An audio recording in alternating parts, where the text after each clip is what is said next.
అందరికీ వందనాలు. ఈరోజు కథ పేరు దేవుని నుండి దాక్కోవడం.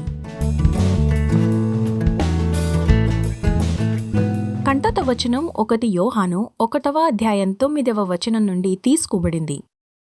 మన పాపములను ఒప్పుకొనిన ఎడల ఆయన నమ్మదగినవాడును నీతిమంతుడును గనుక ఆయన మన పాపములను క్షమించి సమస్త దుర్నీతి నుండి మనలను పవిత్రులనుగా చేయును అని అది చెప్పుచున్నది.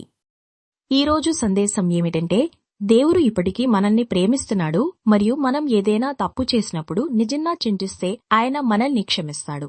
మీరు ఎప్పుడైనా ఏదైనా తప్పు చేసి ఆ తప్పు చేశానని చెప్పడానికి భయపడ్డారా? ఆదాము హవ్వలు అలాగే భావించి ఉంటారు. బహుశా ఇలా జరిగి ఉండవచ్చు. ఆదాము హవ్వలు తమ తోట ఇంట్లో సంతోషంగా ఉన్నారు. రోజునో అత్యంత మంచి సమయం సాయంత్రం. ఆ సాయంత్రం దేవుడు తరచుగా వచ్చి వారితో ముఖాముఖిగా మాట్లాడేవాడు. 7వ రోజు సబ్బాతు రోజున వారు రోజంతా దేవునితో గడిపారు. సబ్బాతు ముగియాలని వారు ఇప్పుడు కోరుకోలేదు. దేవుడు వారికి తోటలోని ప్రతి చెట్టును ఆస్వాదించమని చెప్పారు.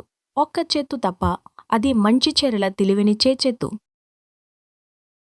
ఆయన, నువ్వు ఆ పండు ఎప్పుడూ తినకూడదు అని అన్నాడు. అలా చేస్తే మీరు ఖచ్చితంగా చనిపోతారు. ఒకరోజు హవ్వ తోటలో నడుస్తూ ఆ చెట్టు దగ్గరికి వచ్చింది.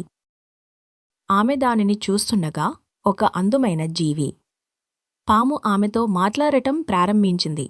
ఈ తోటలోని ఏ చెట్టు ఫలాలనైనా తినకూడదని దేవుడు నీకు చెప్పారన్నది నిజమేనా అని పాము అడిగింది. ఆ స్థలం నుండి వెళ్ళిపోవాలని హవ్వకు తెలుసు, కాని ఆమె అలా చేయలేదు. అన్ని చెట్ల ఫలాలను తినవచ్చని దేవుడు చెప్పాడు అని సమాధానమిచ్చింది. ఈ చెట్టు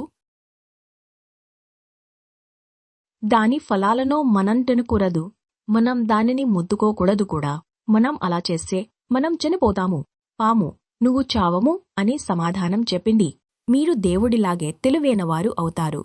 ఆ పండు తినడం వల్ల మీరు జ్ఞానవంతులు అవుతారు. హవ్వ చెయ్యి చాపి ఆ పండును ముట్టుకుంది కాని ఏమీ జరగలేదు. తర్వాత ఆమె కొంత పండు తీసుకుని కురికింది. అది రుచిగా ఉంది. ఆమె ఇంకా ఎక్కువ మరింతను ఏరి ఆదాముకు ఇచ్చింది. హవ్వ కొన్ని తిన్నదిని తెలిసినప్పుడు అతను కూడా కొన్ని తిన్నాడు. ఆడన్ కొరికిన వెంటనే వారికి ఏదో జరిగింది. తాము నగ్నంగా ఉన్నామని వారు గ్రహించారు. వారు సిగ్గుపడి భయపడ్డారు. వారు తప్పు చేశారని వారికి తెలుసు. వారు ఒక అంజూర చెట్టు దగ్గరికి పరిగెత్తి దాని ఆకులతో తమను తాము కప్పుకున్నారు. ఆ సాయంత్రం దేవుడు తోటగుండా నడుస్తున్నట్లు విన్నప్పుడు వారు దాక్కున్నారు. వారు ఆయనను కలవడానికి సిగ్గుపడ్డారు. దేవుడు మనని కనుగొన్నప్పుడు మీరు ఎందుకు దాక్కున్నారని అడిగాడు. తోటలో మేము నీ మాట విన్నాము అని ఆదాము దేవునితో అన్నాడు. మరియు మేము భయపడ్డాము. వారు ఏమి చేశారో దేవునికి తెలుసు మరియు ఆయన బాధపడ్డాడు. వారు పరిణామాలను ఎదుర్కోవలసి ఉంటుంది. అతడు వారితో ఇలాగు చెప్పెను, మీరు ఈ సుందరమైన తోటను విడిచి పోవలెను. ఇక మీదట మీరు వృద్ధులై అంతిమమండు మరణింతరు.